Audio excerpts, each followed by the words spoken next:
Well, all right, this is how to make your bibliography. And no, it's not how to make your bibliography because you've already done that. This is how to replace your numbers in your paper with the actual works cited citations. So the first thing you have to do is you have to find your works cited page, and very lightly in pencil, I want you to do this.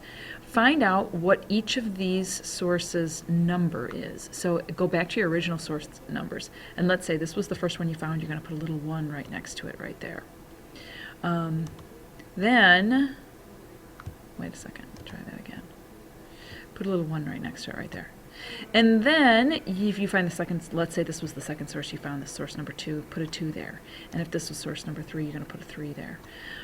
So you would do that with all your sources, so every one of them has a little number, so you can see what the actual number of the source is. It won't be in numerical order, remember, because they're now in alphabetical order.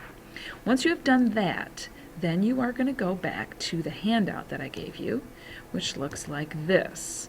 And you're going to write down your numbers, the numbers of your sources, however many there were, in order. So you can go write down 1, 2, 3, 4, 5 in these boxes. And then you are going to put in parentheses whatever abbreviation or whatever that first item is really on the works cited page. So if we go back to this works cited, you can see that basket weaving here is the first thing we see. The first thing we see here is the last name of the author, Smith.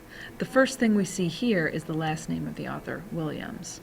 Those are the things we're going to use to put in our parentheses. So then when we go back to this page, it looks like this. Number 1 becomes basket weaving. You put it in quotation marks because it's a title, it's not an author. Because this one didn't have an author, we had to use the title instead, and so therefore we're going to use the title in quotation marks. This one had an author, we're just going to use the author's last name, Smith. So did this one, just use Williams. That's easy. This one, that is an added one that I made up. Let's say you had one called Basket Weavers, then you would put that in quotation marks. Let's say you had one that had a really long title, like Weavers Work Wonders Under the Sea. And that would be too long to write it in these quotation marks in parentheses, so we're going to shorten it by saying Weavers, ellipsis, that's dot, dot, dot, last word of the title, C, and put the whole thing in quotation marks also. So that gives you an opportunity to see different versions of styles.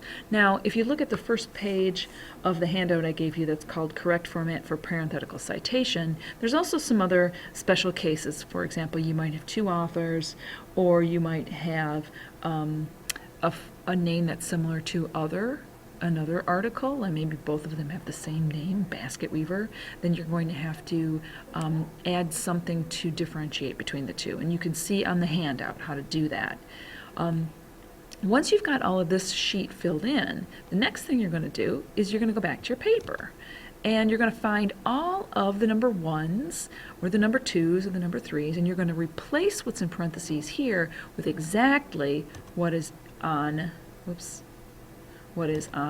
this page. So every time I see a 1 in parentheses on my paper, I'm going to put basket weaving in quotation marks in it instead. And every time I see a 2, I'm going to replace the 2 with Smith. And every time I see a 3, I'm going to replace the 3 with Williams, and so on until you get to your whole paper. Now, one nice little trick to remember is the find key. So you can go to your paper, and I'm not in Google Docs right now, so I can't show it to you, but I think it's Control-Alt-F. I think, or Control-F. Try both of those. And what it will do, it will find something in your paper.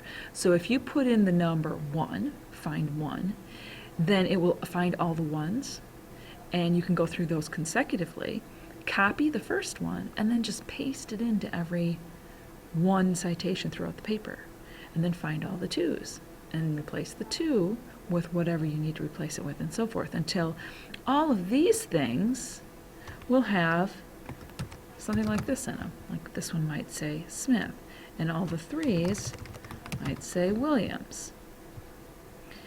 And all the 5s, we said were Smith, right? So we have to put Smith there. And the 2s, let's say the 2s are Basket Weaver. So So we're going to put that in. All right, so make sure that you are being consistent throughout. The other thing that you want to know is if you're putting a title in, the title actually should be in italics. Oh, I'm still in this mode. Sorry, I didn't mean to do that. So you can highlight this. Oh, shoot. You want to highlight that and put it in italics like this, see? So that it's in italics if it's a title. So anytime it's a title, put it in italics if it's in quotation marks like that. If it's not, then just leave it in regular writing like an author. Okay? So do that all the way through your paper, and then you will have all the citations finished. Okay, good luck.